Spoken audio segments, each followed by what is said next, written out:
Do you take what comes out of your mouth seriously? Do we take heed of the seeds that we sow with our words? I cannot say that I always have. For a long time, I was in a negative space where everything that came out of my mouth was negative.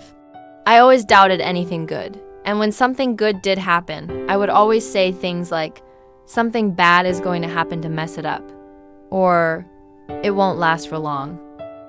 Why was I that way? I couldn't say, but as life kept kicking me in the butt, my words became more deadly to my everyday life. I would never see the positive in things, and the words that came out of my mouth always reflected that. When I was younger, I was the most positive, upbeat person. My words were very important to me. However, around the age of 19, when life started to really happen, and things became not so easy, my words became my worst enemy.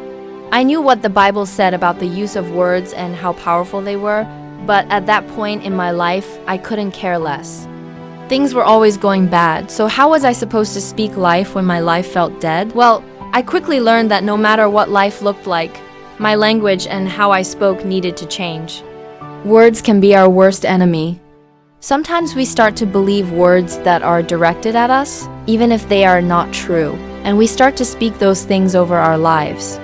We allow our parents, friends, and outside voices to dictate how we feel about ourselves with their words. But what if I told you that you have more power over your life than anyone you may come across? You have the power to speak life into any situation you are going through. You have the power to use your words to change the trajectory of your life because God said so. I always wonder why my dad, no matter how he felt, would always say, "Great," when asked how he was doing. Now I understand. He never spoke negatively about whatever he was going through. Instead, he always spoke life into his health, his mental state, and his emotional state no matter what. We often hear how powerful our words are.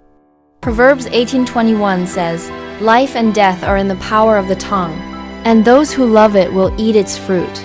We need to change our language. God gave us power in our tongue so we can speak life over our situations and the situations of others. Let's make a vow today that we will no longer allow our words to tear down what God is trying to build in our lives. Let our words be a weapon against things that try to stand against the kingdom of God.